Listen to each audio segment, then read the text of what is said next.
With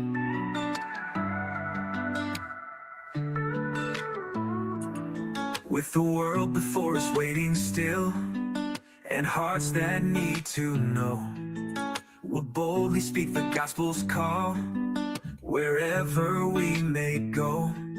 We have a story, ancient and true, of love that conquers fear, and a light that shines forever bright, for everyone to hear. Share the gospel far and wide, let his love be our guide. From the mountains to the sea, spread the truth that sets us free. In every heart, in every land, let the world come to understand the grace that flows from Calvary. Share the gospel far and wide.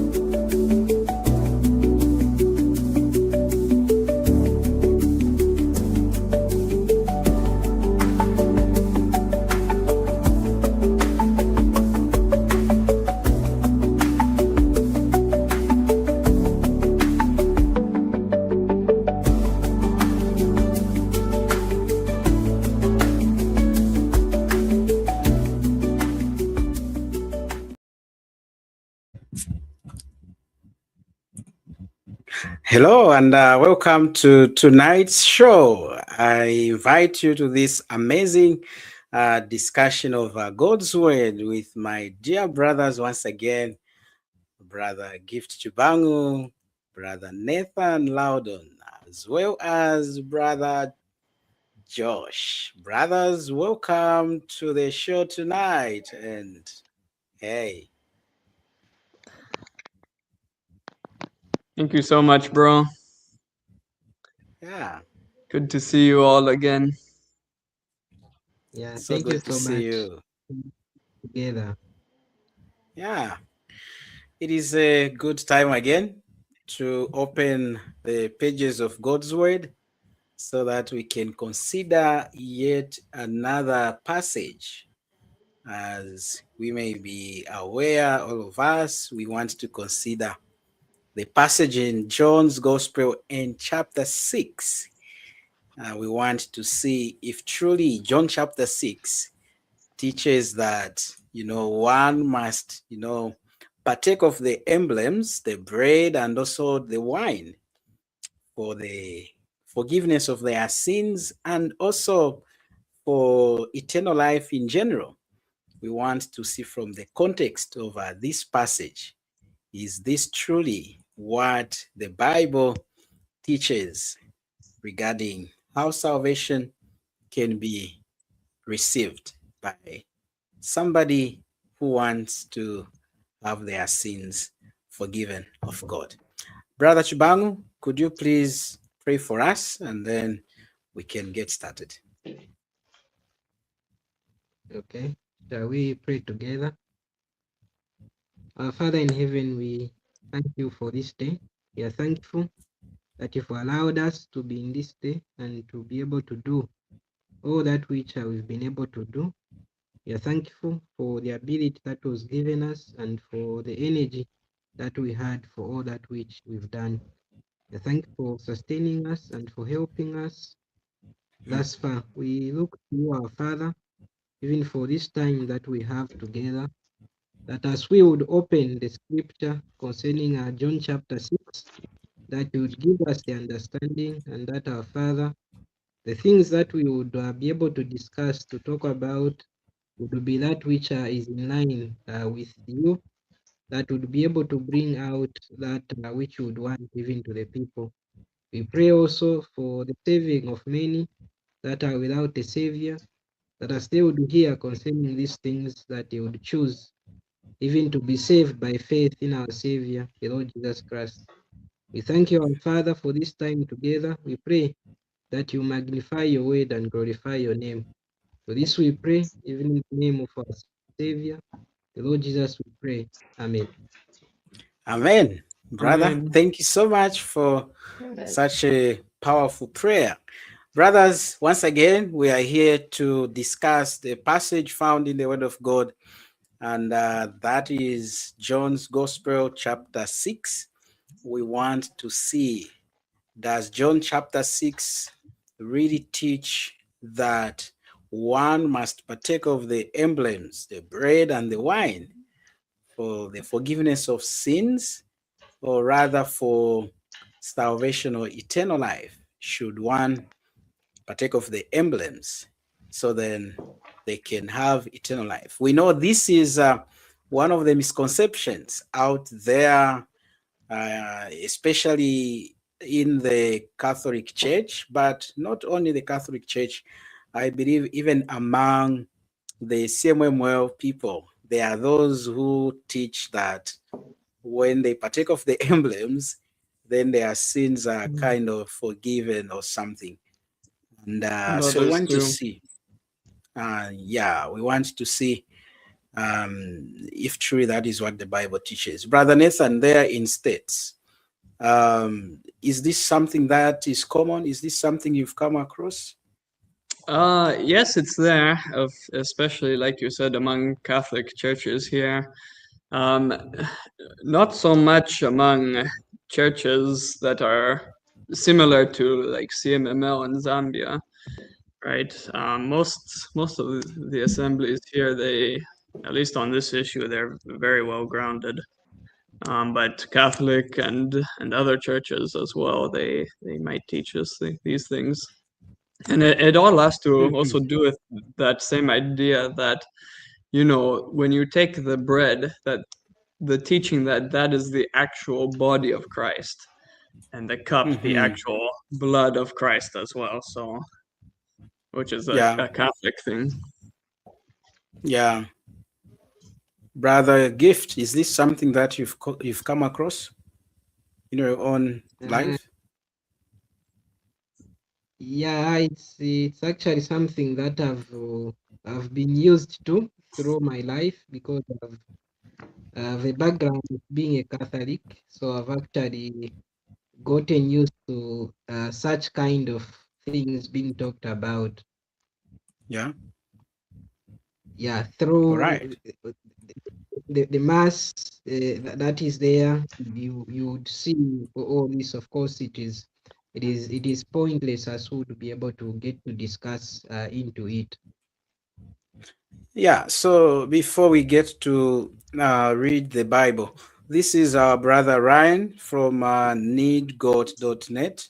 I believe all of us here know this brother and the tremendous work that he's doing for the kingdom. We really appreciate God for what he does, speaking with Catholics and Mormons and different kinds of people for the purpose of trying to win them to the Lord. So listen to this regarding our topic and discussion tonight. Sacrament of baptism is the receiving of the Holy Spirit. Does the Bible ever say you receive the Holy Spirit through water baptism?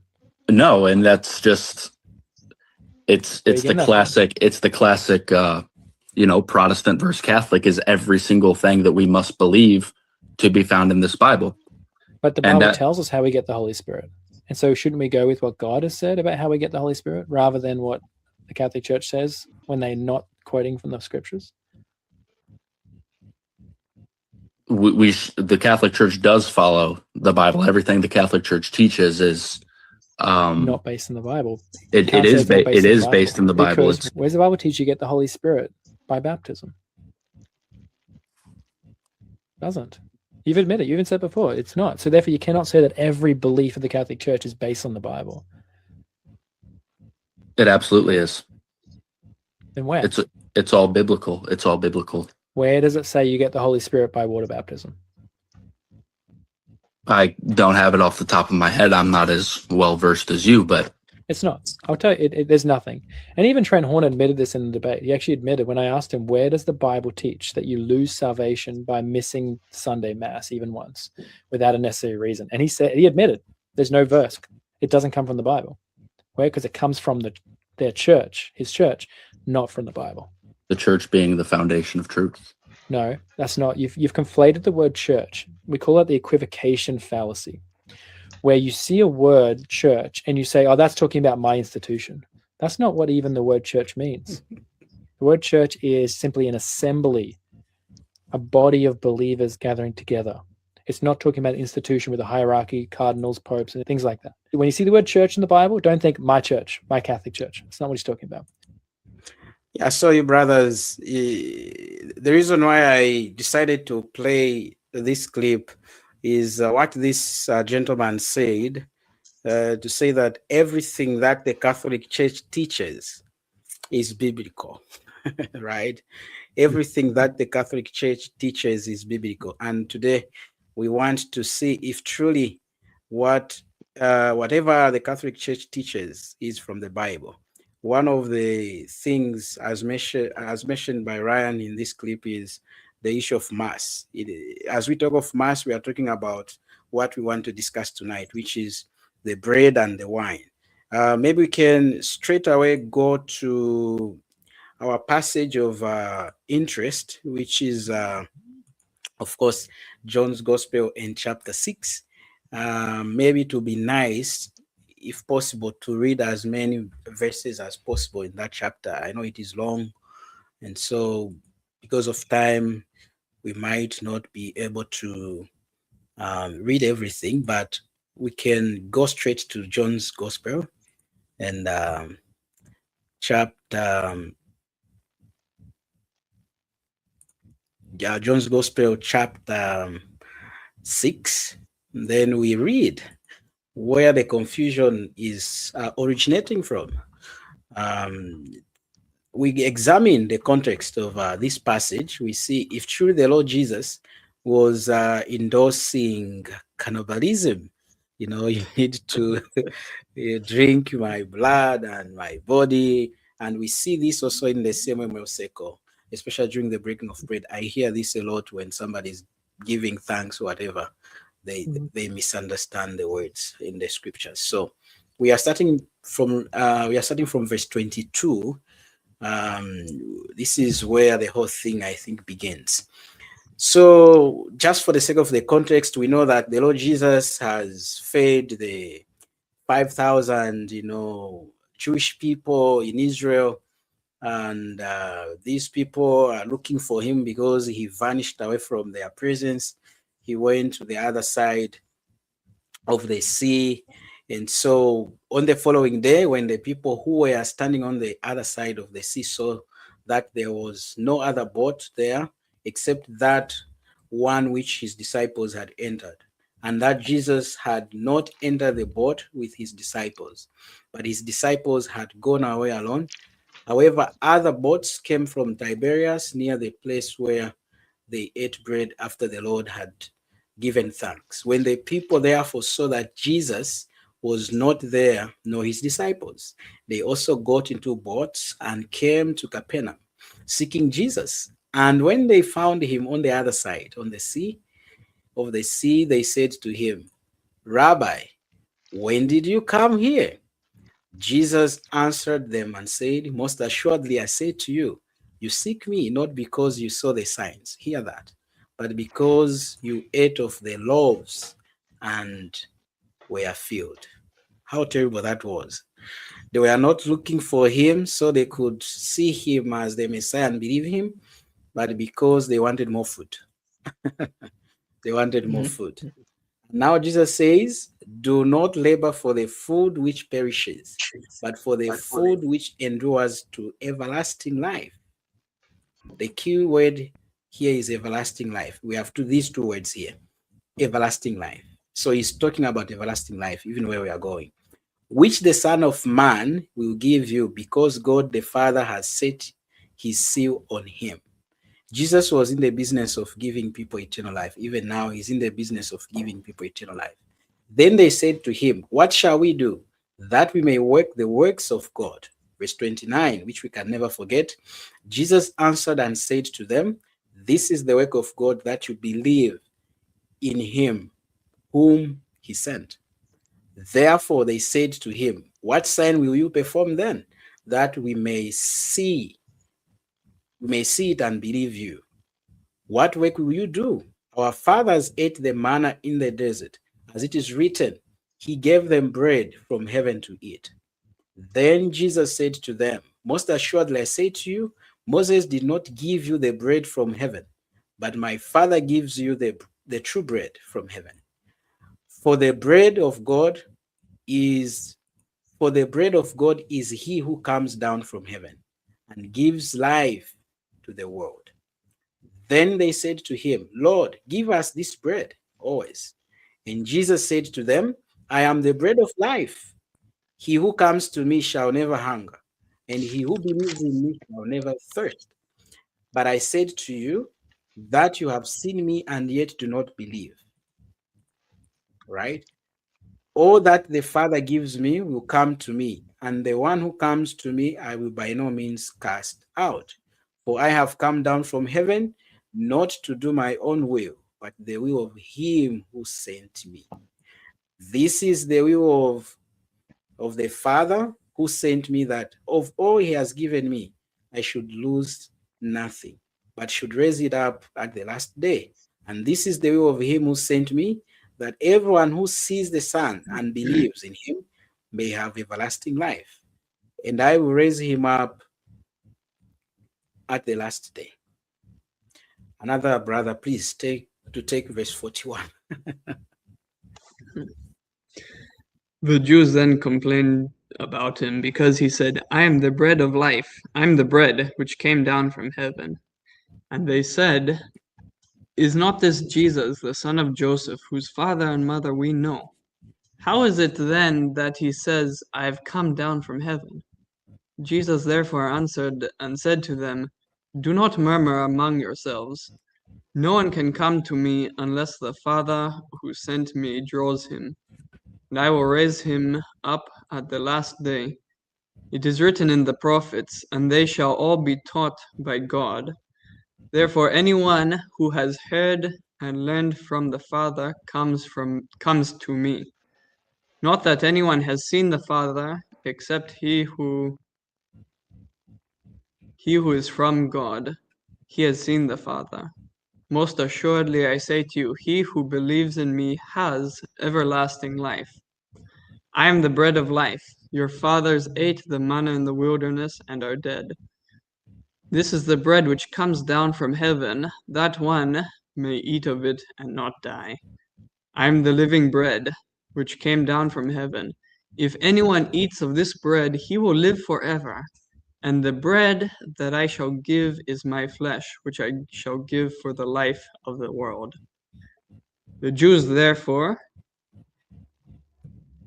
quarreled among themselves, saying, How can this man give us his flesh to eat? Then Jesus said to them, Most assuredly I say to you, unless you eat the flesh of the Son of Man and drink his blood, you have no life in you. Whoever eats my flesh and drinks my blood has eternal life, and I will raise him up at the last day. For my flesh is food indeed, and my blood is drink indeed. He who eats my flesh and drinks my blood abides in me, and I in him. As the living Father sent me, and I live because of the Father, so he who feeds on me will live because of me.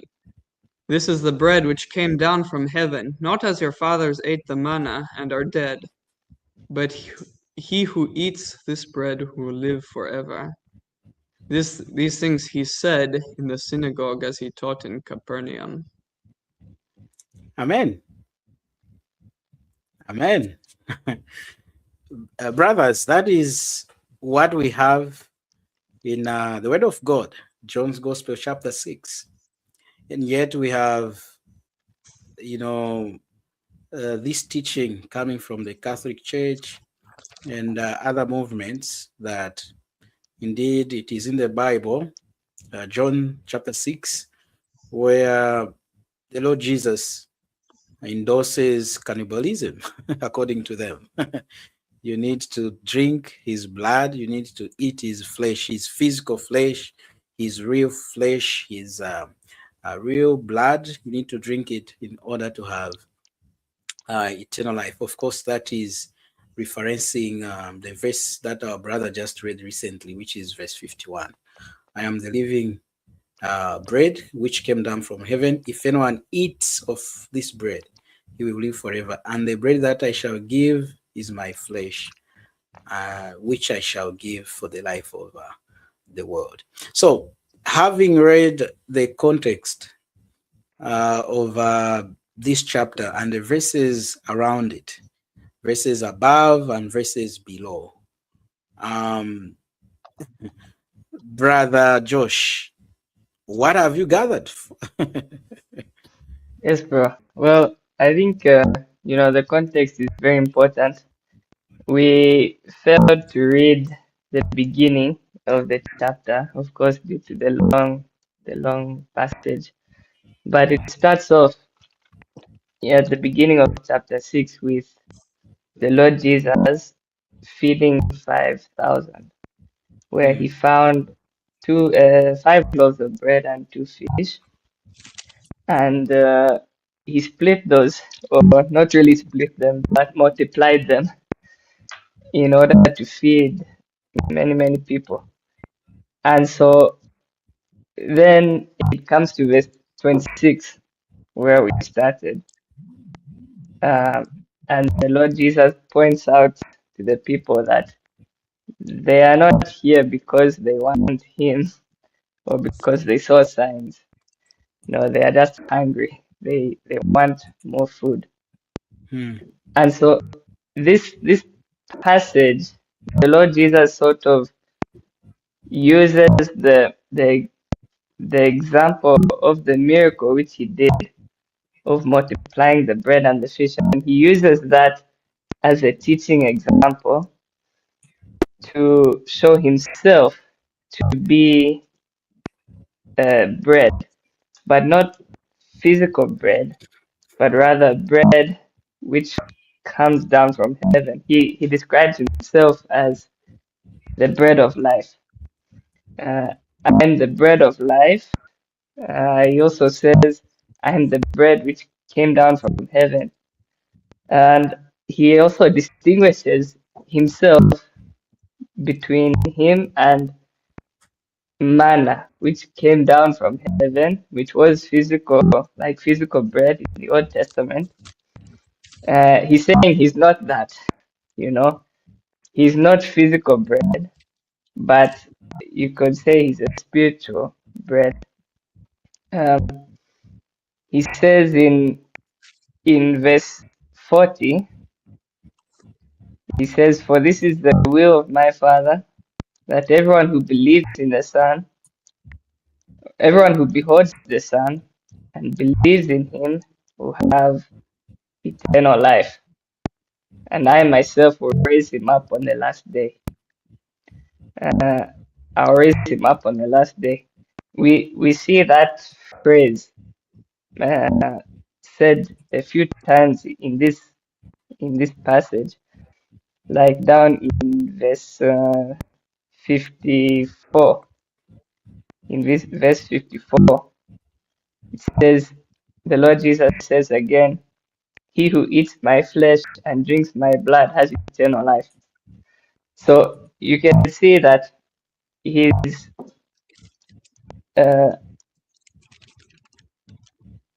so he goes down. He says, "He who eats my flesh and drinks my blood has eternal life, and I will raise him up on the last day." So we see that parallel in verse 40. He says, "Whoever beholds the Son and believes in him has eternal life, and I will raise him up." Then verse 54, "He who eats my flesh and drinks my blood has eternal life, and I'll raise him up on the last day." So you see that parallel. Whoever is comparing believing in him as well as eating my flesh and drinking my blood, he's comparing those two, meaning those two are the same. Eating my flesh, drinking my blood is the same in his analogy as believing in him. And what's the result of that? Both of them say, verse 40 and verse 54, "Whoever does these things has eternal life, and I'll raise him up on the last day." So this confusion, I think, comes from people taking verse 54 especially. He who eats my flesh and drinks my blood has eternal life, and I'll raise him up. They would take that to mean uh, eating the bread in the Lord's Supper. They may call it a sacrament, and drinking the wine or drinking juice, and taking those things as receiving eternal life. But in reality, the Lord Jesus is just using these things as an example, as a teaching example, uh, to mean whoever believes in Him has eternal life. That's what I get from the context of this passage. Thank you, bro. Brother Gift Shibangu, what do you want to say as far as John 6 is concerned, having read the context? Yeah, I think what the brother is saying is true. When I actually look at the context, there's one word that is actually coming out when you look at all this. One word is summarizing everything. It's actually food or bread, because that's what we can see in all of this passage coming out. We see people coming, and then we have them being fed by bread, and then they follow our Lord Jesus Christ again for more bread, to which he says they should labor for that bread which will endure for eternal life. And then they ask him concerning what should they do to work the works of God. He says the work of God is to believe on the one who is sent. That is what he says to them. Then of course the discussion continues, and later on he says, I am the bread of life. And the whole point of him saying that is not necessary that we have to compare him, he has to be the bread that is there. No, the reason he's saying that is because the Jews did pride themselves concerning the issue of their forefathers eating bread in the wilderness, as they said. They said that our fathers ate manna in the wilderness. Of course, manna means what is this? They never knew what was given to them. And we have the description in the scripture of how it was. So literally, it is just what is this? That's how they named it, because it just came down from heaven. And he still draws them to himself to say, those ate that, they ate manna. It was not Moses who gave them that which came from heaven, but it was actually God that gave them that. They ate and they all died in the wilderness. But I am Mm, the bread of life. So yeah. the whole point of him saying that, we know what bread does. For someone, we can say bread of food. If you eat bread or food, the whole point is so that you can continue living, so that you can Mm, continue being there. So it revives you, it keeps you being alive, it allows you to continue to be there. So in that sense, then Jesus says that I am the bread of life, meaning that is the one that can give you life, is the one that can give you true life, whereby you can be able to have eternal life here now in this life and be able to experience it even with God later in times without end. Time just goes on without ending. So that's the whole point why he calls himself I am the bread of life. Not that is something that can be eaten. That's not what he's actually saying. For him to say that I'm the bread of life, he's not saying that I have to be eaten like some people take it to mean. Of course, that wasn't done. It would be unusual even for them to think of that. We're actually forcing them to think of that. Of course, there could be one instance there in the Old Testament talked about. I think it should be in the book of the prophets, where one parent had two of them actually, they ate one son for the other. yeah, one child for the other. Then the other day, the other one said, the promise was to say that the next day afterwards we'll eat our, when we eat yours, we'll be able to eat mine as well the other day. And we see that that was able to be done. But even these who were here, they wouldn't understand to say him saying that is giving them to say now you have to eat me literally. No, he's not saying that, and those that were standing couldn't imagine that themselves as well. So that is the passage that we have before us, and the contrast we can see it in there between the two that we have. Verse 40, verse 39 and 40, compared to verse 54 and 55, all aligned together. And why would we want to make Jesus say two different things when he's actually referring to the same thing? He cannot lie. Remember, he's God in the flesh, and that means that he cannot be able to lie. Titus 1:2 says, in hope of eternal life, which God promised, which God who cannot lie promised before the world began. So God cannot be able to lie. Jesus being God in the flesh, he cannot be able to lie. Meaning everything you say will not be able to have two ways to go. Of course, it can apply in different ways concerning teaching, but that doesn't mean it to have two different meanings. No, actually, the Bible can be called to say it is a one perspective external word of God.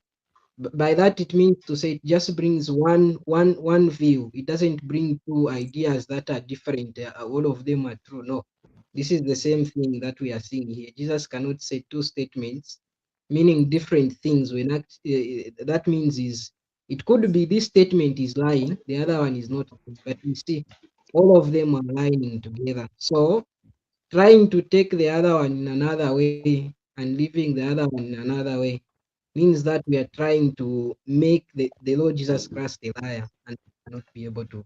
That cannot hold, that cannot be.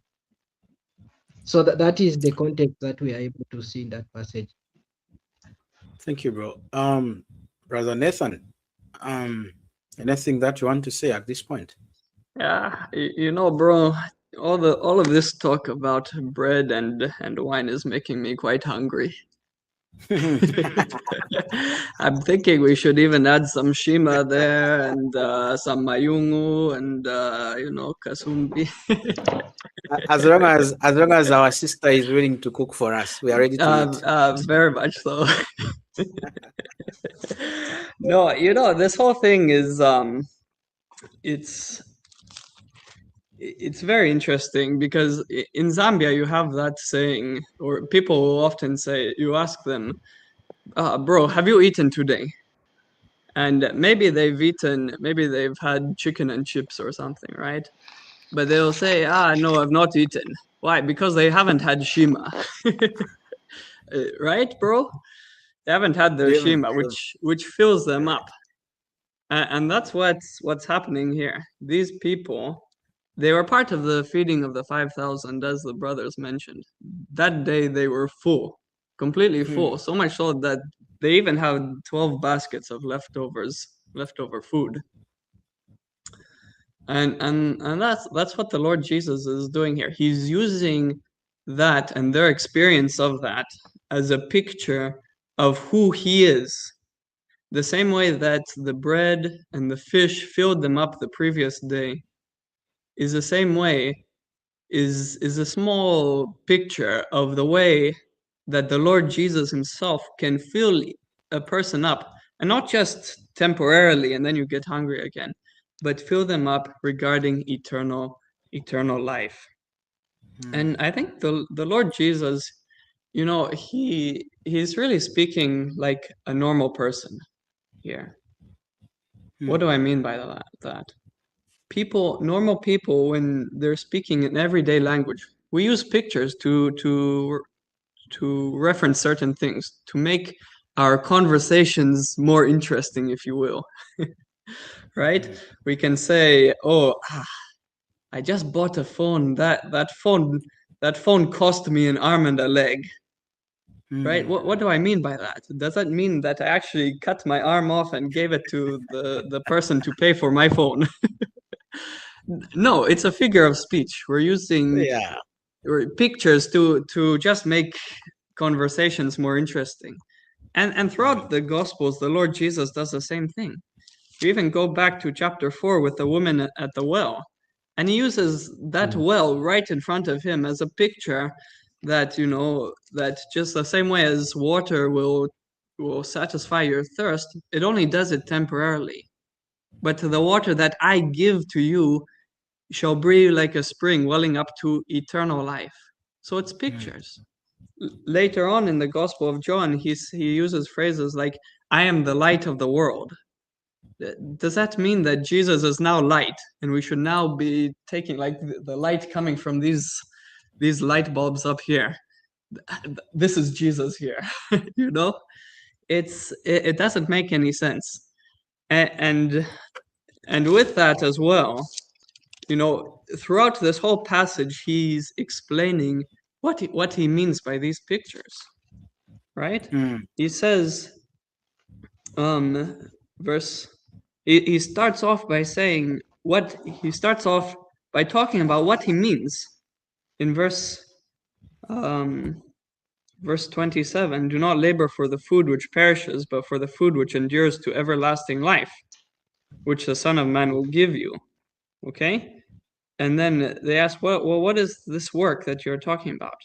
And he's not saying that, you know, we now work for our salvation. No.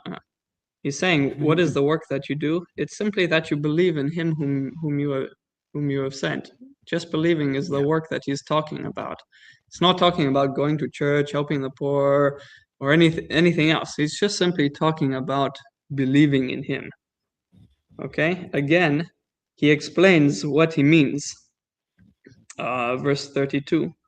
Most assuredly, Moses did not give you the bread from heaven, but my Father gives you the true bread from heaven. For the bread of God is he who comes down from heaven and gives life to the world. He's explaining what he means by the true bread of heaven.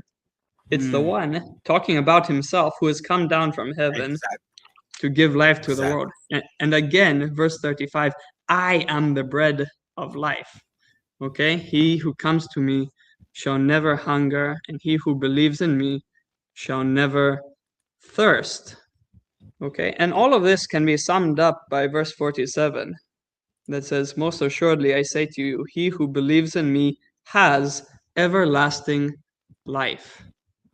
All of this, him saying, I am the bread of life, doesn't mean he is actual bread, or even that the bread we have at the Lord's Supper is his actual body, or the cup is his actual blood.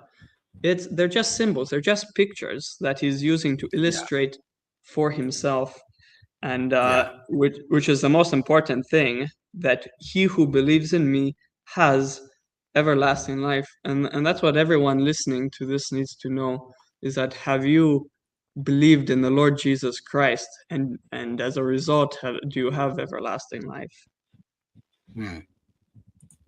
Amen. It's so interesting when we examine the context that we are able to see what is actually being said by the person or people involved in that passage, maybe in a conversation, or maybe it is a question or whatever. But when we neglect for sure the context, we create all these false teachings, which become very difficult to get rid of, especially when false teaching has been absorbed by so many souls and has been promoted by many people. It spreads like cancer, right? And for the truth to penetrate through, so then it is absorbed, it becomes very challenging.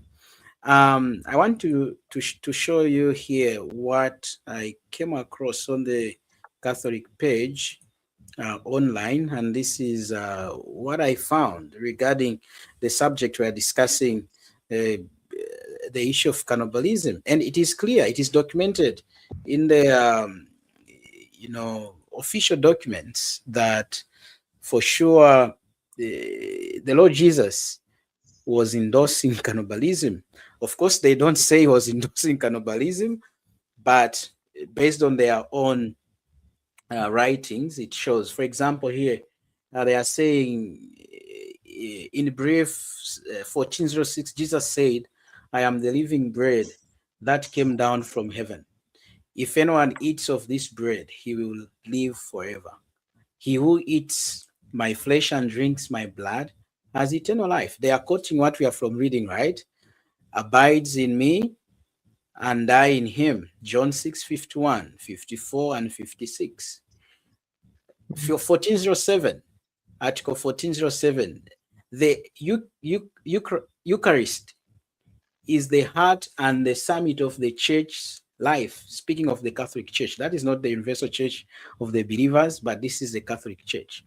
For in it, Christ associates his church and all her members with his sacrifice of praise and thanksgiving offered once for all on the cross to his Father. By this sacrifice, he pours out the graces of salvation in his body, which is the church. Again, when they say the church, they're not talking about the universal church. They're talking about the Catholic Church, all right? So Article 1408, listen. The Eucharistic celebration always includes the proclamation of the word of God, thanksgiving to God the Father for all his benefits, above all the gift of his Son, the consecration of bread and wine, pay attention, and participation in the liturgical banquet by receiving the Lord's body. You hear that? It has started here. By receiving the Lord's body and blood. These elements constitute one single act of worship. Then comes article number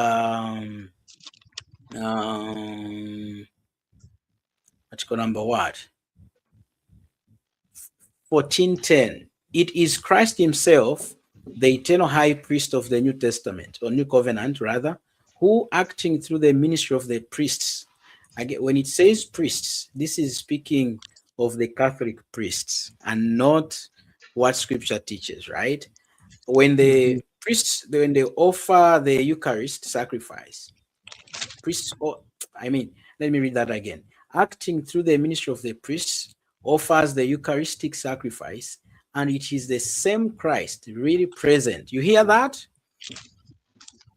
Really present under the species of bread and wine, who is the offering of the Eucharistic sacrifice. And this is the teaching which is termed as transubstantiation. This is the idea that when the high priest or the Catholic priest gives thanks for the bread and the wine, then the bread immediately, miraculously turns into, the actual body, the actual body of our Savior, the Lord Jesus Christ. And then during Mass, the Catholic people meet to eat the Lord's body. And not only that, but also they meet to simply drink of his blood. Because of misunderstanding the context of John chapter 6. Brother Gift, you said you have a Catholic background. These things we are discussing, they are not new to you. Having studied the Bible for yourself and having shown that dependence on the teaching of the Holy Spirit, would you say what we have just read is biblical?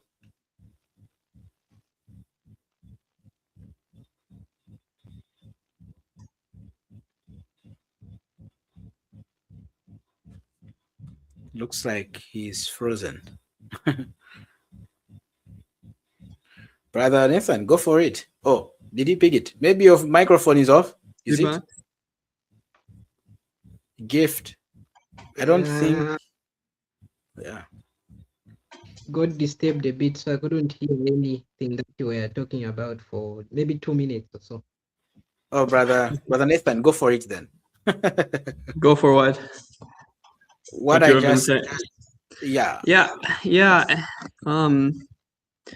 First I want to just say that as much as we are talking about the Catholic Church, we are discussing what the Catholic Church is officially teaching. We're not saying that, that we hate Catholics or that we think all Catholics are bad people. We think all people are bad people. All of us have sinned and fallen short of the glory of God. Me too, right? So we're not trying to we're not trying to attack anyone's personality who is a Catholic. What we are doing is we're simply trying to do what the Bereans did in Acts chapter 17, where they studied the scriptures to see if even what the Apostle Paul was saying is true. And that's what that's what we want to do right now. That's what we encourage all the Catholics watching to do, and even everyone else to do. Just simply look at what the Catholic Church is teaching and compare it with what Scripture is teaching. And this is the biggest problem that I have with that teaching, that the bread is the actual body of Christ, and the blood is the actual blood of Christ, is because every Sunday you do that. What is happening? You are crucifying over and over again the Lord Jesus Christ.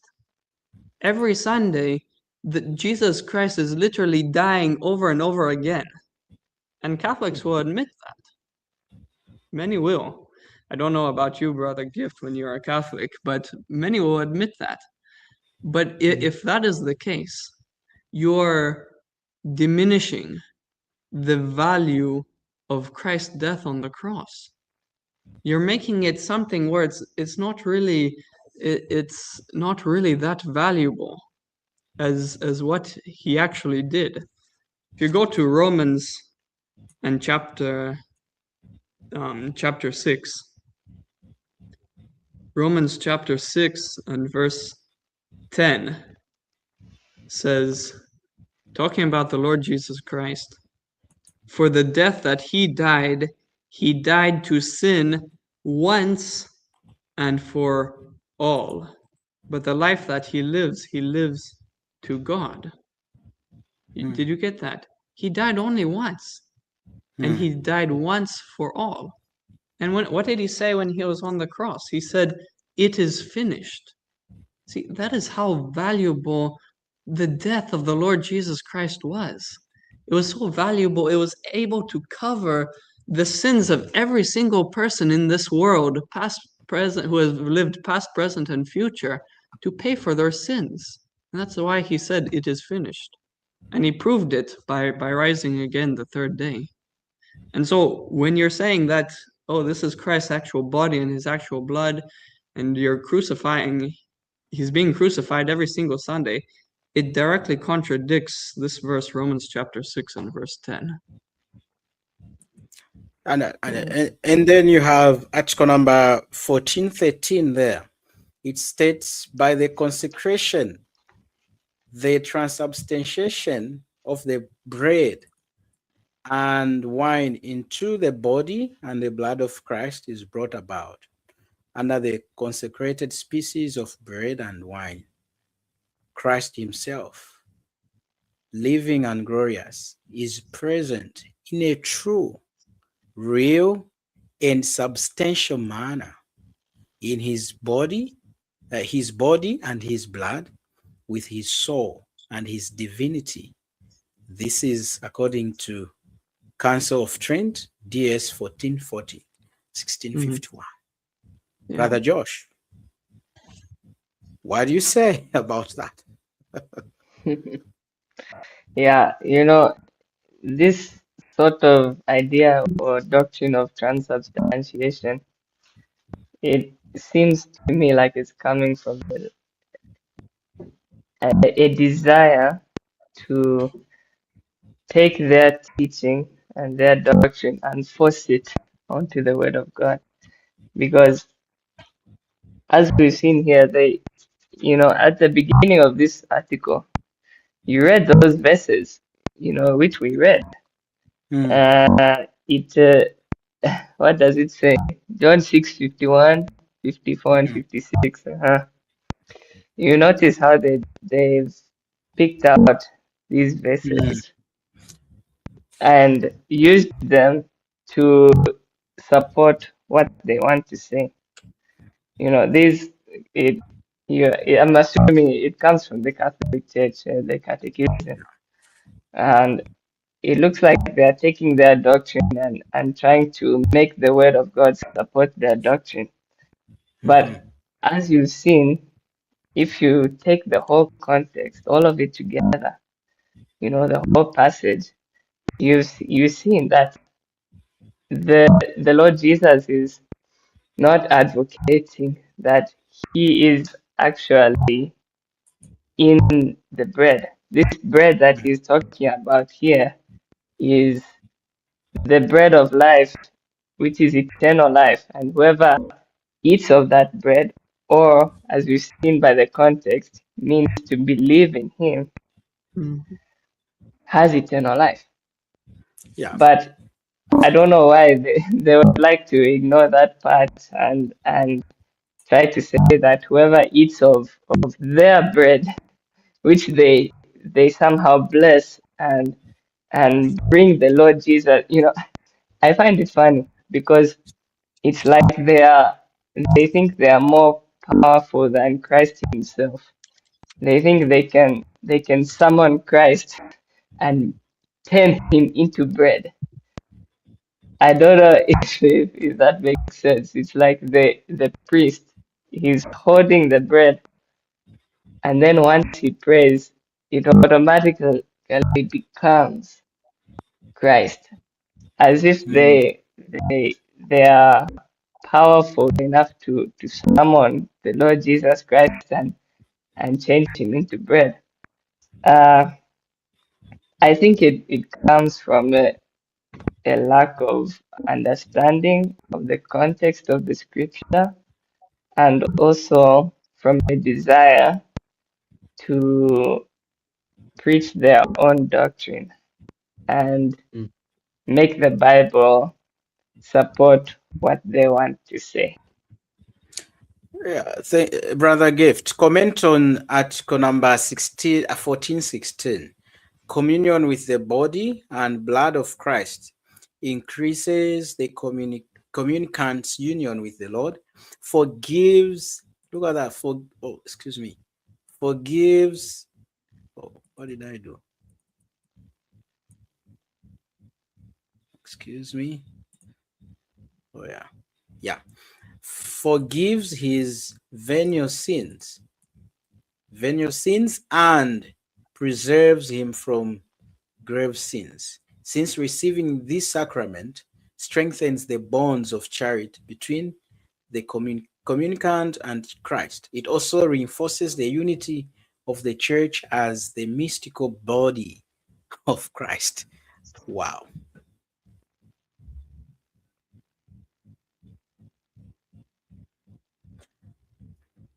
Seems Brother Gift has issues with his connection. He can't keep in conversation with us. So,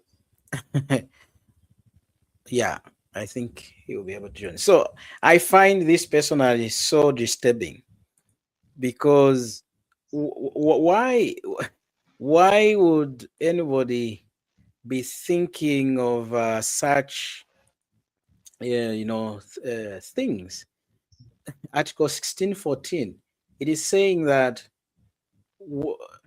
during Mass, of course, when this is happening, when the communicant partakes of the emblems, whatever, the Lord Jesus then forgives, his such a one's venial sins, and those things causes such a one to be preserved from grave sins. Really, that is terrible. That is terrible. Scripture tells us we are preserved by the power of God Himself. The fact that the Lord Jesus died and rose again from the grave, that is the power of God shown even in the resurrection of the Lord Jesus. If the Lord Jesus Christ came back to life by His power, being God, I believe that is the same power preserving us. That is why we are not going to go to hell. It is His power. It is not the emblems. It is not, the bread, the wine, the juice that is being shared, in the same congregation or CCC or New Apostolic. No, we are being preserved from what will happen in the future, the terrible things to come. We speak of the tribulation period. We are being preserved from that because of the Lord Jesus and His work of the cross, having paid for our sins in full. And personally, I find such teachings in whether these things are written down in their catechism or whatever, these are so disturbing teachings. They shouldn't even be published, publicly, because what are they doing now here? They are confusing people. They are confusing people, and people are now questioning the Lord instead of people, trusting the Lord. His finished work on the cross. People are now questioning the Lord. It cannot be. This is not in the Bible. The Lord is not saving us. He's not forgiving us our sins, or because of taking part in the breaking of bread and drinking from the wine. No. I'm reminded of Psalm 34, verse 8. There we read that, taste and see that the Lord is good. Blessed is the one who takes refuge in Him. Does this scripture then teach that we should get a spoon and a fork or maybe a knife and we cut the Lord into pieces because it says taste, right? Yeah, You know, bro. Will you cut it and see blood vessels in there, Look at that. or some meat? This is terrible.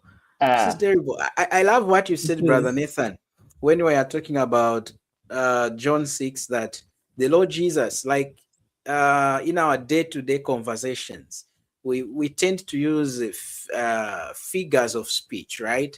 We tend to use them because we want to just, enjoy maybe the way we are conversing and stuff. It makes sense. It is good, You are pissing me off. What am I saying? Yeah, the Lord Jesus, yes, He was fully God, absolutely. But He was fully man as well. He was a normal human being just like you and me, except without sin, right? That means He did normal human being things like even eating, even talking, Yeah. even having a conversation and laughing, right? And it's just funny. A lot of times we just want to spiritualize everything, right? Yeah. When just take God's word for what it says. And I think the end of the chapter, it shows us exactly, it shows us that the disciples understood exactly what the Lord Jesus was talking about, right? Because He explained His figures of speech all throughout. He explains, Yeah. I am the bread of heaven. Eat and drink my body, drink my blood. He explained as meaning to receive everlasting life, right? Like verse 51, if anyone eats this bread, he will live forever. Okay? And up in verse 47, whoever believes in me has everlasting life. Okay, he's just using a picture to show the same thing. Believe in me, have everlasting life. Eat my bread, eat my body, okay, and you'll live forever. Okay, he's just using eating my body to be a picture of believing. And his disciples, they understood what he was saying, because at the end of the chapter in verse where is it? Verse 66 says, from that time many of his disciples went back and walked with him no more. No more. Then Hmm. yeah, and by the way, it's possible to be a disciple, but you're not a true believer who has Yeah. everlasting Mm. life. Because a disciple is someone who follows the Lord Jesus Christ and you know follows their teachings and stuff. And these people, they had followed him quite literally all the way across the ocean, or not the ocean, the sea. Let's see. Yeah, from where they had the feeding of the 5,000. But then he says, then Jesus said to the 12, do you also want to go away? 68. But Simon Peter answered him, Lord, to whom shall we go? You have the words of eternal life. He did not say bread and this cup and the cup have eternal life, right? Also, we have come to believe and know that you are the Christ, the Son of God. He does not say we have come to eat and to drink to get eternal life, right? Even though those are pictures the Lord Jesus used throughout, but Peter himself, he shows that he truly understood what the Lord was saying, that in eternal life is in Jesus, and you receive eternal life by believing in him. And you know, the Lord Jesus didn't correct him or say, you misunderstood what I was saying. No, he didn't say anything like that. Yeah. I think we need to I don't know, Brother Gift, has your network stabilized now? Because we keep seeing you having those struggles with your connection.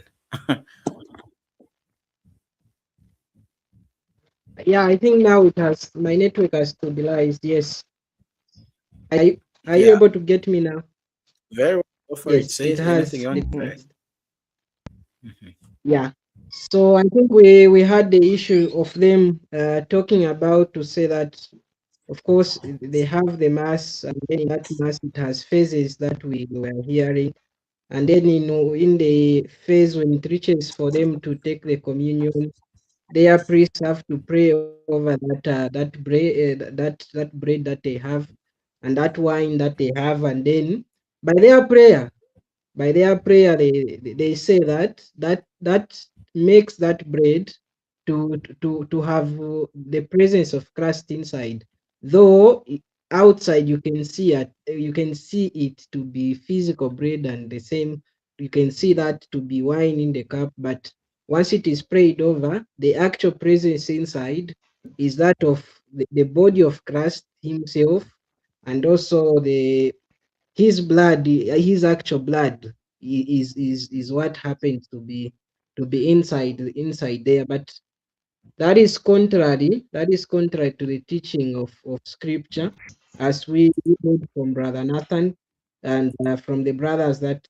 were commenting as well. And it actually also goes against the teaching that we see in Hebrews 9 as well, talks about that. Hebrews 9 talking about Christ, it says, verse 24 says, for Christ is not entered into the holy place made with hands, which are the figures of the true, but into heaven itself, now to appear in the presence of God for us. So his presence, his actual presence, his appearance is in heaven. He's appearing in heaven for those that believe in him. To appear in the presence of God for us, verse 25, no, not yet, nor yet that he should offer himself often, nor yet that he should offer himself often, as the high priest entereth into the holy place every year with the blood of others. For then, if it was so, it says, for then must he often have suffered since the foundation of the world, but now once in the end of the world, that is verse 26.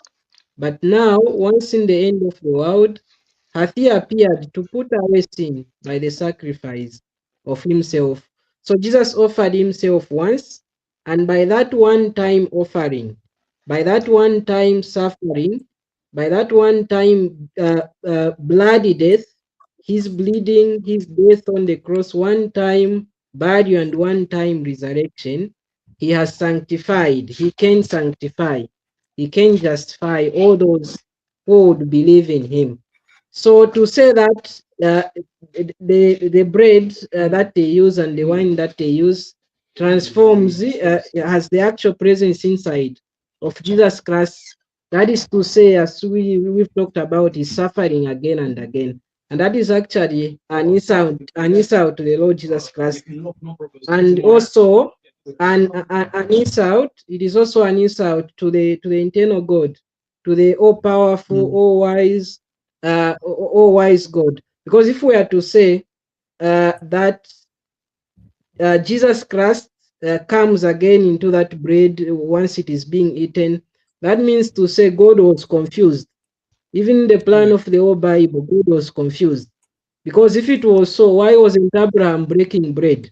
So that when Abraham breaks bread, he is actually having the actual presence of Jesus Christ in that bread.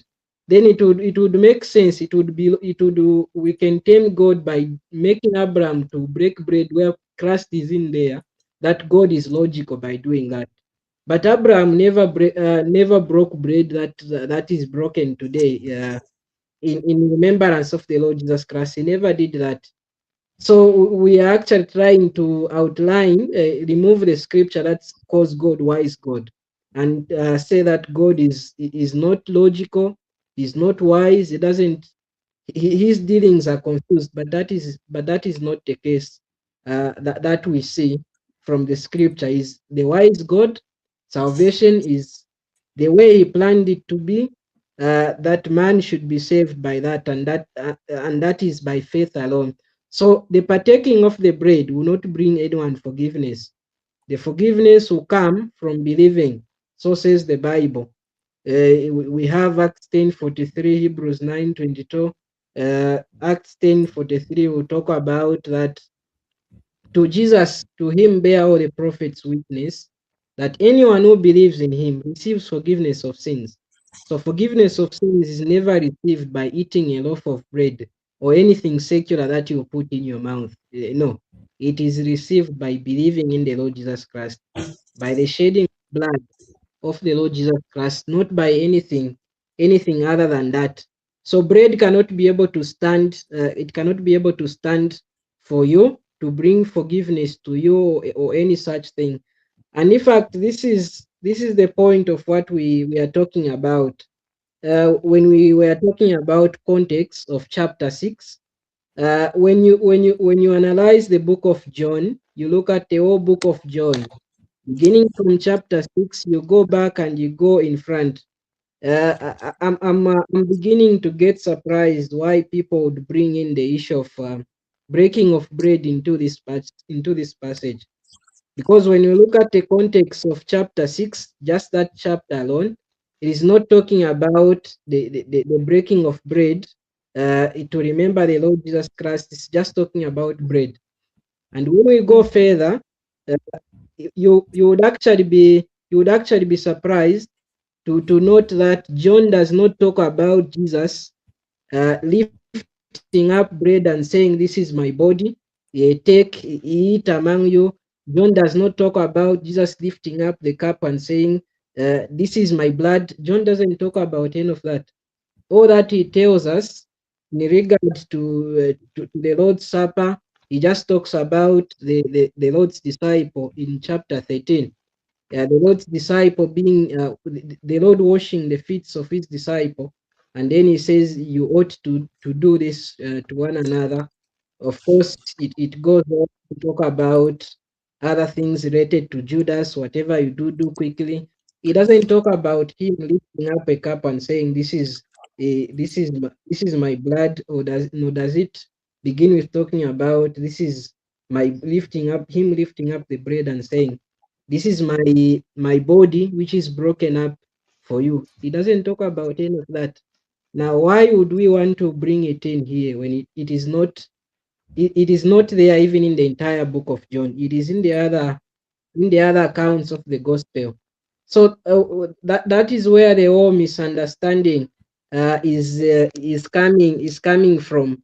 And of course they would argue, they would argue. Are you still able to get me, brother? Yes, we can get you, Yes, but bro. your phone is flipped. I think network I has wanted, flipped I him.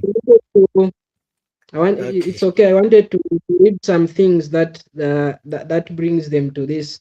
So we have there's the issue of human mind also coming in, because the whole point of the Catholic Church is them holding to the fact that uh, God has spoken in the Bible that we have today, but also continues to speak to human beings throughout history, to each human being. And all that you speak to each human being, even today, we must take it and put it to ourselves. So we have the issues of all this, the early fathers, the church fathers, they talk about and Mm. boast about. We have Ignatius and whoever, all those trying to support this fact to not a fact, at least to them, not to the Bible and to us who are discussing. Misconception, false beliefs. Yeah, Yeah. false So to them, beliefs. they would say that that bread becomes the body and the blood of the Lord Jesus Christ. That is what those other church fathers will say.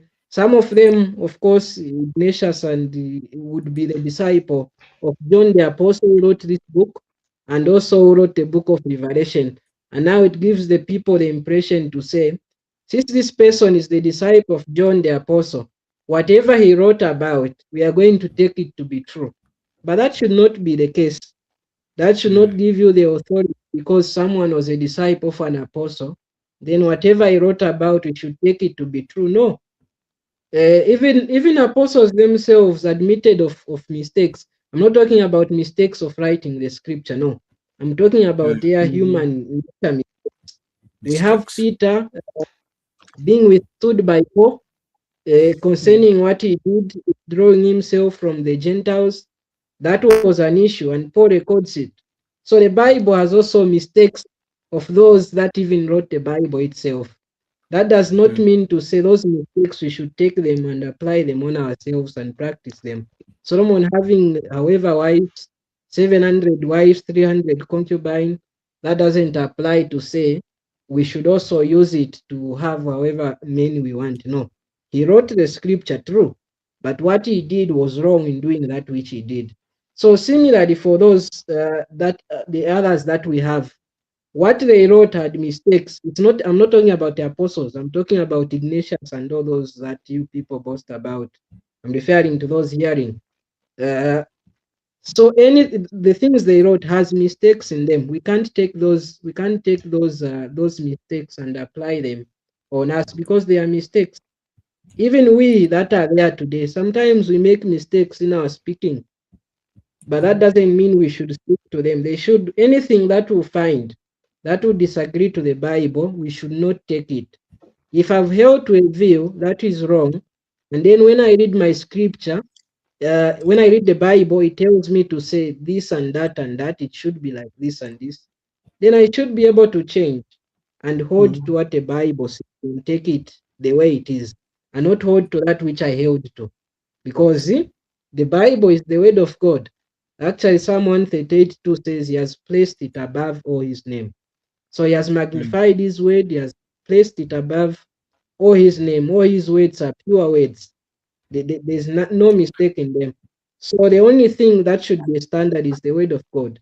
And if John 6 has nothing to do with the breaking of bread, nor does the book of John have anything to do with this is my body broken for your sake, this is my blood, him lifting up the emblem, then why should we try to force it into the entire book of John?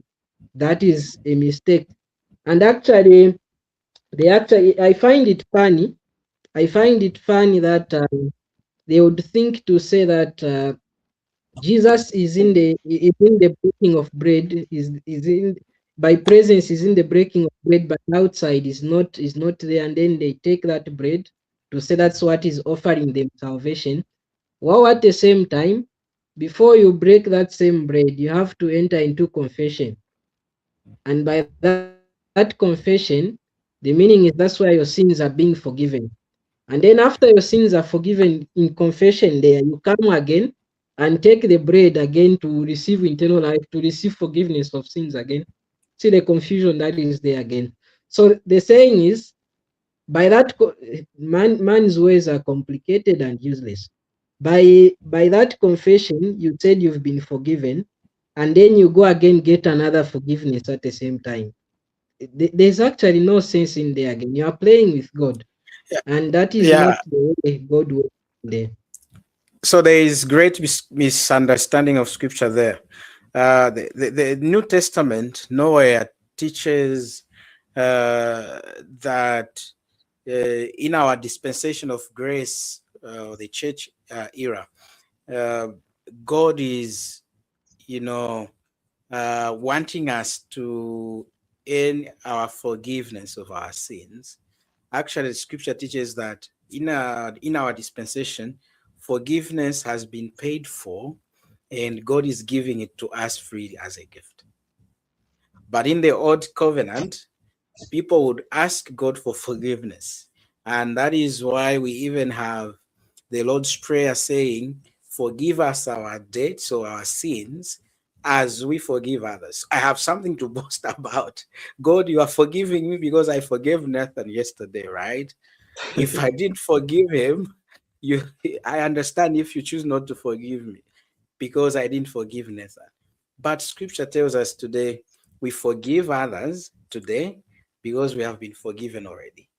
So there is again misunderstanding of scripture there. Why should we go to a priest to seek forgiveness when we claim to be the true church? The true church. Why are we again asking for forgiveness? Yeah, so that is great misunderstanding. Before we maybe talk about other things, just a second. I want to play this clip again. This is our brother Frank Turek being asked by a Catholic here. The question regarding let's see if I can remove this. Oh yeah, there it is. Where is it? It's here. Listen to that. Oops, not this guy. And what happens when you have a disagreement between those two? Do you go with the scriptures or do you go with these other things? Well,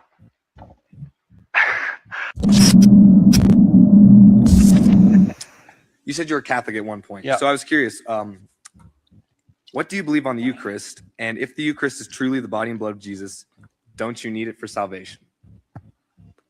Do you need the Eucharist for salvation? No, you don't. So in John 6:51, it says, I'm the living bread that came down from heaven.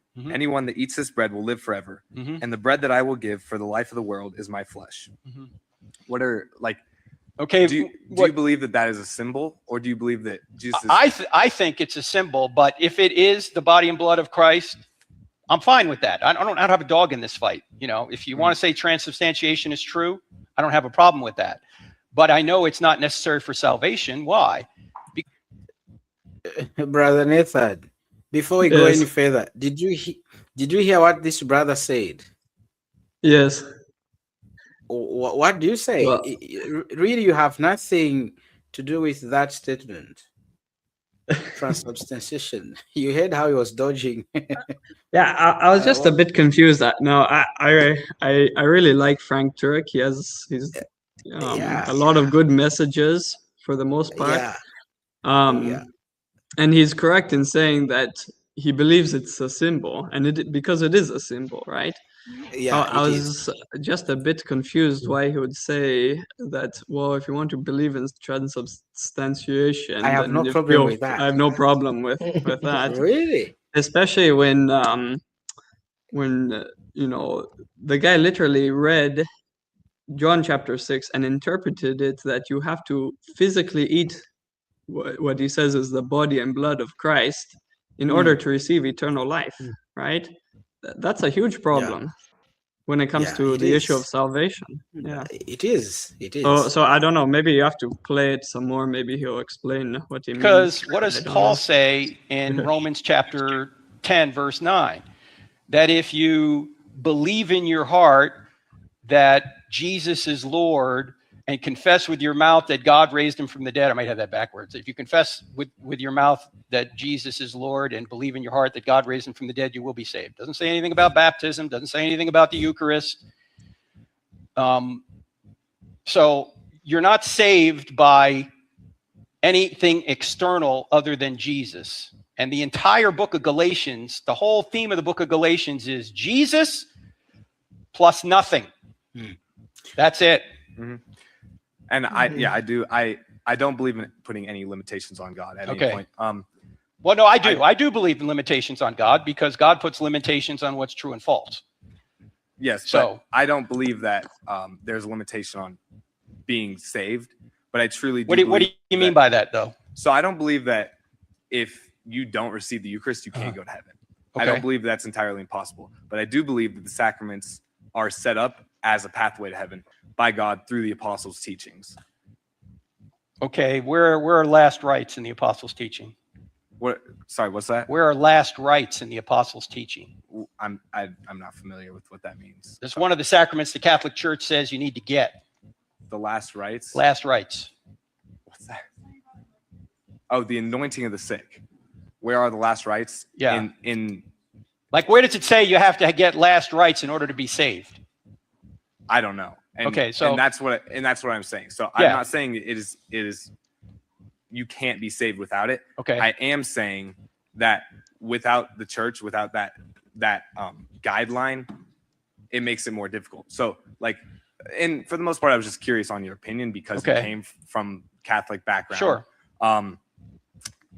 So yeah, I was curious on your opinion, but I do believe that the sacraments set up a path to heaven based on the apostles' teaching, and it's not always going to say that in the Bible. There are texts such as the Catechism of the Catholic Church, which come from the apostles' teachings, and we believe that Jesus gave that right to the apostles to go out and teach, and the apostles became the first bishops, which has been passed down for generations. Okay, so now you're adding to the Bible early church fathers, church councils, popes, these kind of things. Mm-hmm.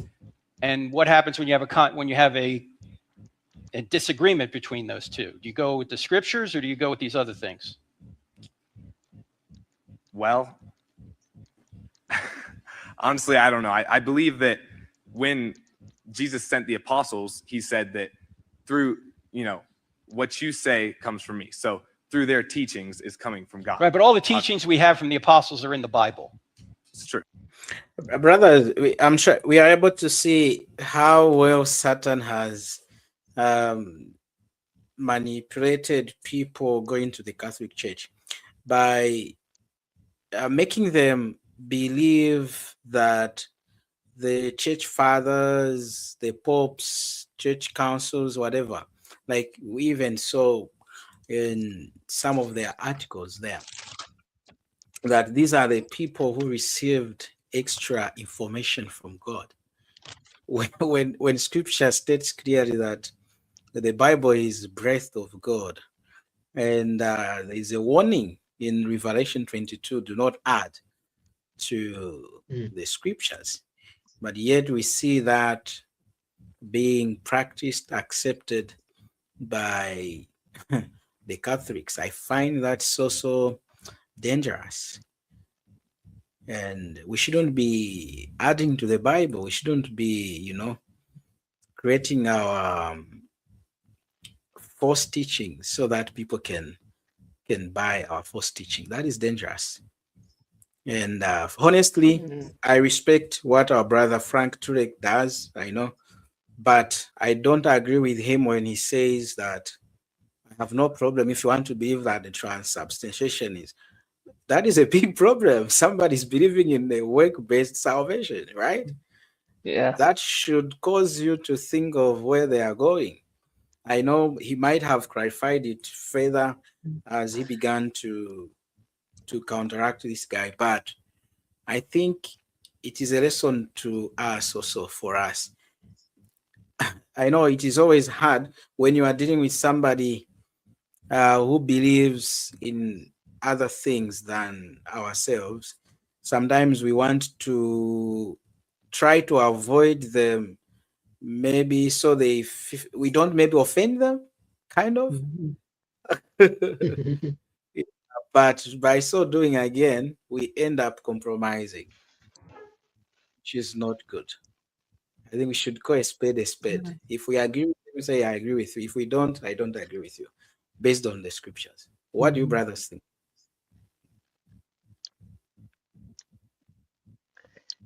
Yeah, well, you know, with the subject of transubstantiation, what it is in reality is idolatry, because Mm, you are taking something which is a physical item like bread and worshipping it in the place of God, which is idolatry.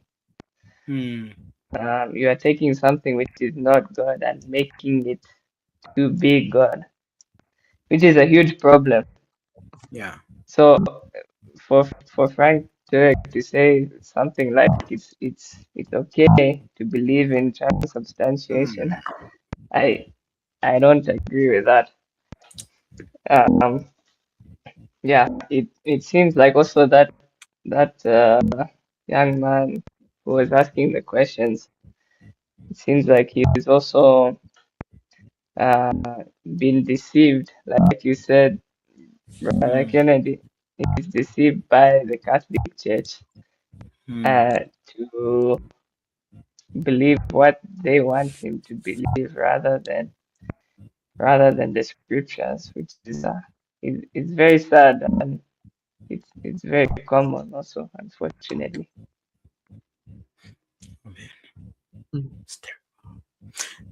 I was with you in Ikering recently. We were in the hall, right? And one of the prayers I heard there was, you know, telling God to bless the body and the blood and not the emblems. There, Yeah, still, I picked the idea that people were actually meeting uh, to eat the Lord's body. So this idea was in a carrying when I was there with you, Josh, and that time we met. It was even at Kalin. Yes, it's there, bro. Yeah, Yeah. I remember hearing one person's getting up in the Lord's Supper at Kaleni Assembly, saying, "No, this is Christ's actual body and his actual blood." And I was looking at the elders to see if they would do something about it, but they did nothing. Nothing. Like you were saying, they don't want to offend. So Yeah. I went to talk to the guy afterwards. Yeah, but you know this guy brother Frank is talking to. I just feel like I agreed with basically everything Frank said, except that thing he was saying that, oh, if you want to believe in transubstantiation, that's okay. I don't know. Maybe we have to watch some more to see what he really meant by that. But anyways, but I also think that Frank could have ended it or like dealt with it very well if he just went like we did through the context of John chapter 6. Yeah. And then the guy was saying that, well, I don't think you have to do the Eucharist to be saved, but I think it's one of the ways you can get saved, right? Yeah. Which directly contradicts what Jesus said in John chapter 14. 14 verse 6, exactly. Verse 6, right? Yeah. He said, Yeah. I am the way, the truth, and the life. Mm. No one comes to the Father Comes to the but Father. by me. Did it not say no one comes to the Father but by me, and also eating the bread and the cup and drinking the cup? Well, notice he said it's more difficult to be saved if you don't eat the bread and the wine, Yeah. which implies, yourself working or doing something hard to be saved, to get eternal life. Yeah. Brother Gift, anything? I think he got that was an issue for him to tell him to say that transubstantiation is just okay, because we have a person needing help, because if he just says to say this is the way for you to be saved, but even if you talk about this, I don't care about it. So you've given a person two ways. given a person two ways. Now, how is he going to choose which way? You said what I'm talking about is okay, but the way of salvation is this. So you've confirmed what I've been thinking. So it's okay. I'll keep on with that. That is an issue for him to say that what is wrong must be called wrong, even if that person might feel bad to say this is Exactly. what I'm hearing Yeah. is not okay, but Yeah. it is wrong. Yeah. He Yeah. ought to have clarified. Mm, It was helpful. Mhm. It was helpful for him to say that you can be saved through this. But again, for him to leave out the other way of clarifying again confirms the person. It's just a signature to say, go away, it's okay. What you've been doing is well. You can, Yeah. it's wrong, but it's okay as well. It's another way. But Jesus says this is the only way that we have. So that would qualify, would make him even to go and qualify those same others he was saying. Because I think what you were saying and what he was saying is it is easier to go and just break bread and than to keep on with the other things. I think probably he was such kind of a person who has reached at a point where he ceased to say that he's just sinning and sinning.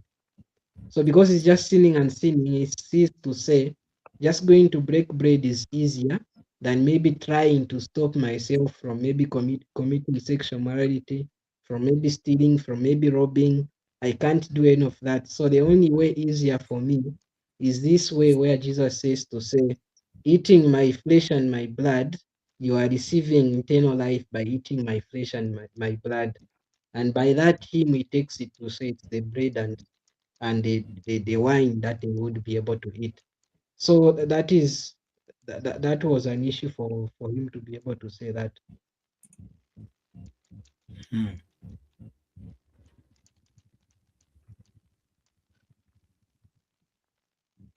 And yeah, actually, when we also look at our passage in John 6, we see this some of them leaving. I know the brother did not finish reading this passage.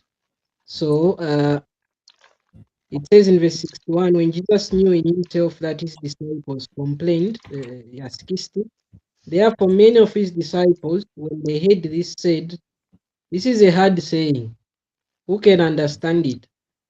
When Jesus knew in himself that his disciples complained about this, he said to them, does this offend you? What then if you should see the Son of Man ascend where he was before? It is the Spirit who gives life.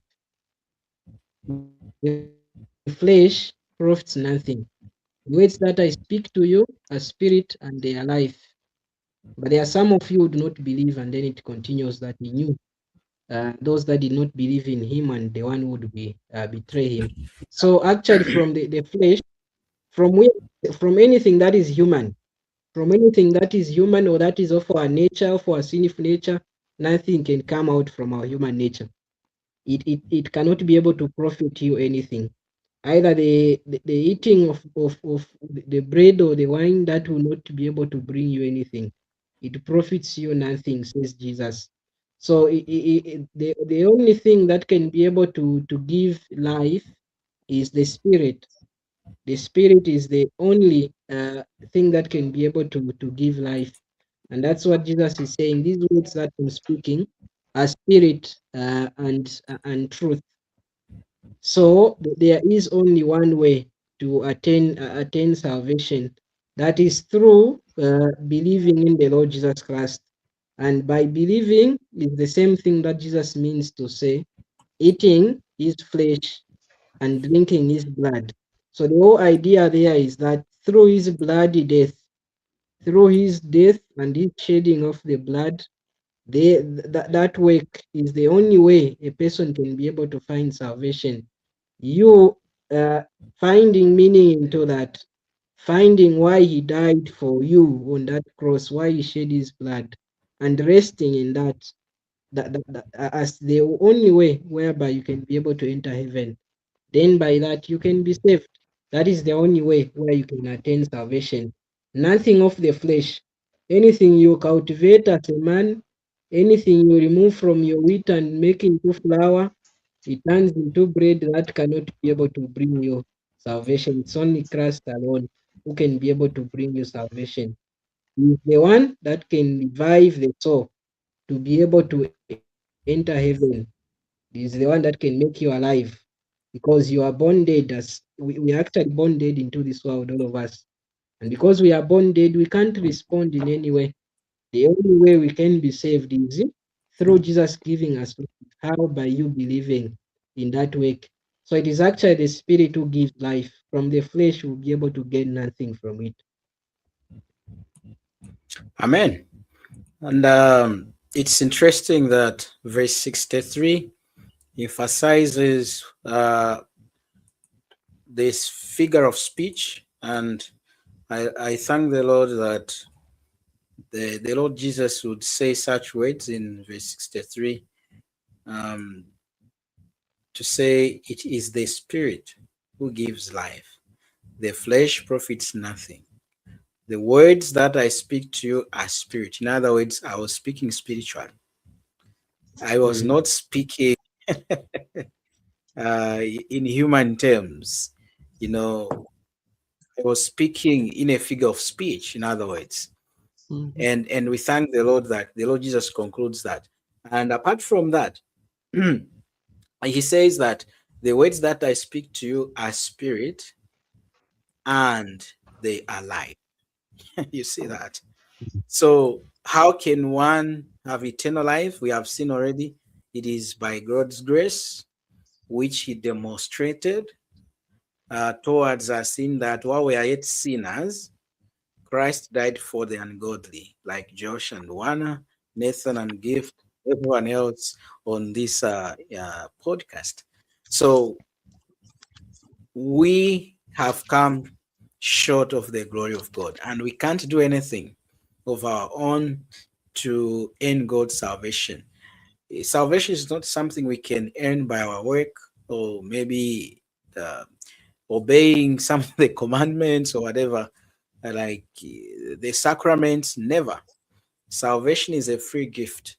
God is giving it to us freely, and we receive it by faith in the Lord Jesus because he's the one who has paid for us. So to our friends, the viewers watching us live, we have people following us right now, and there will be those who watch this interaction later on.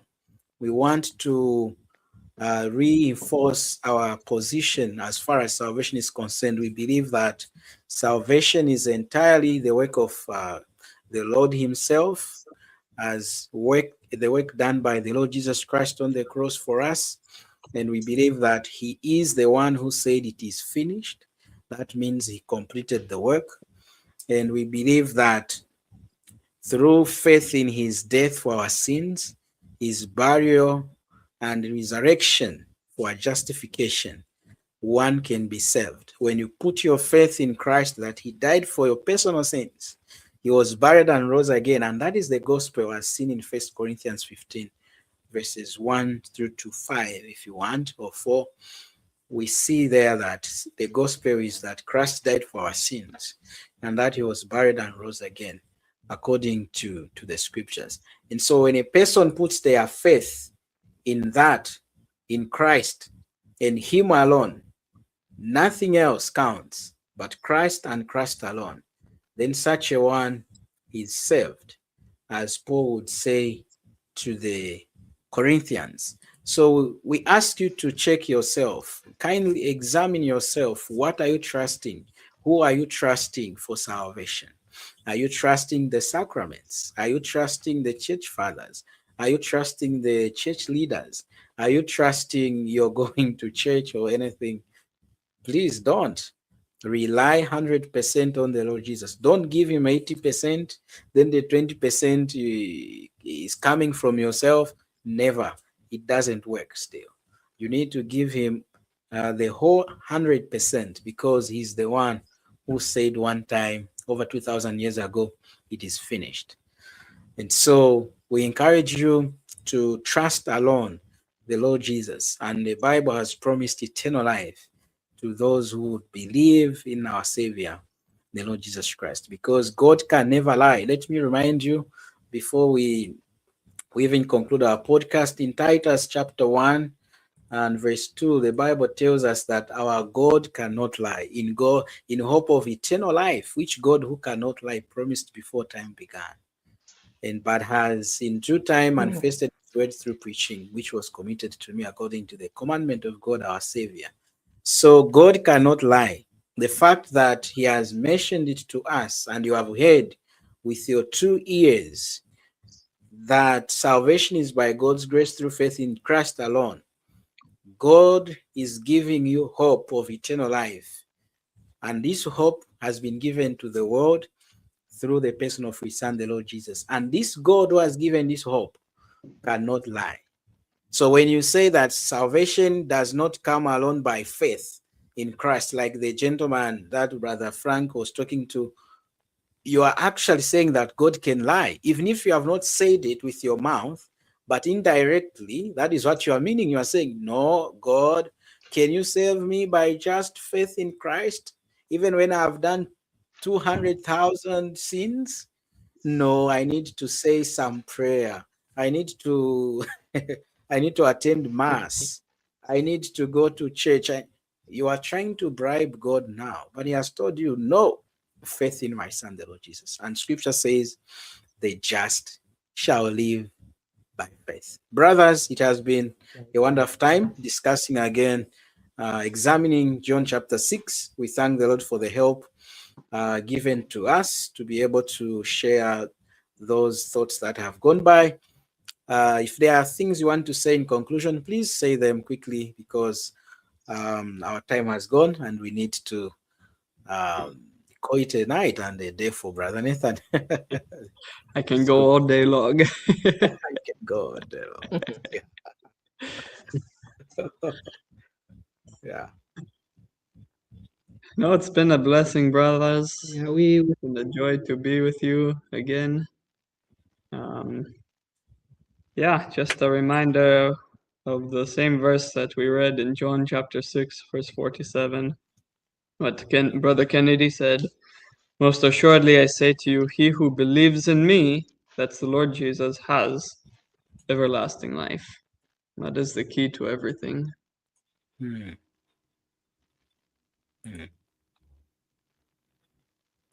Brother Josh, anything you want to say? Yeah, let's not try to idolize the bread, idolize the wine, and make it more than what it is. Yes, it can remind us of the death and resurrection of the Lord Jesus, but it is not the Lord Jesus himself. But and it is not the way to life. Only the Lord Jesus is the way to life, and only the person who believes in him would have eternal life, not to the person who tries to add to belief, belief alone. Amen. Brother Gift, your final remarks? yeah. Just one thing. God is too big. God is too just to be bribed, and he actually cannot even be bribed. He's too wonderful, too just, and too powerful to be bribed by bread or by wine for someone to enter heaven. So bread and wine cannot be able to pay for your sins before God. His justice is too demanding. Each sin you've ever committed has to be paid for, or you have to be punished. And mere bread, mere wine will never stand for that. It has to be the precious blood of Christ is the only thing that can stand. You have to be ransomed by his precious blood, like that of a lamb. That is what can be able to save you. By faith in what he did on the cross, then you can be saved, not by anything you can bring to him. He's the owner of all things. He doesn't need anything. He has all. So all he needs is you to be saved. And for you to be saved is by you trusting in his work alone. That's it. So all you need to recognize is you can never save yourself. You are a sinner, as he has said. You always sin. And for you to be set right with God, to be dressed with righteousness, and to enter heaven, you have to rest in his work. That is to believe in what he did. Then you can be saved. That is what the scripture brings out for each person to be saved. So that is the way of salvation. Believe in him and you will be saved. He cannot be able to fail what he has said in his word. He will be able to give you eternal life. Anyone who sees the Son and believes in him will have eternal life. And Jesus promises signs to say, I will upon the last day. He will do that. So trust in him. Amen, brothers. Thank you for showing up. And we thank the Lord that we were able to meet up and discuss again, examining John chapter 6. And so we look forward to another time when we can again, discuss scripture. It's always wonderful, a good thing to discuss scripture. And so we thank the Lord for all that has gone by, brothers. And I think this is where we end for tonight and this afternoon for Nathan. So thank you once again. Thank you. Thank you. Until next time, we say bye-bye.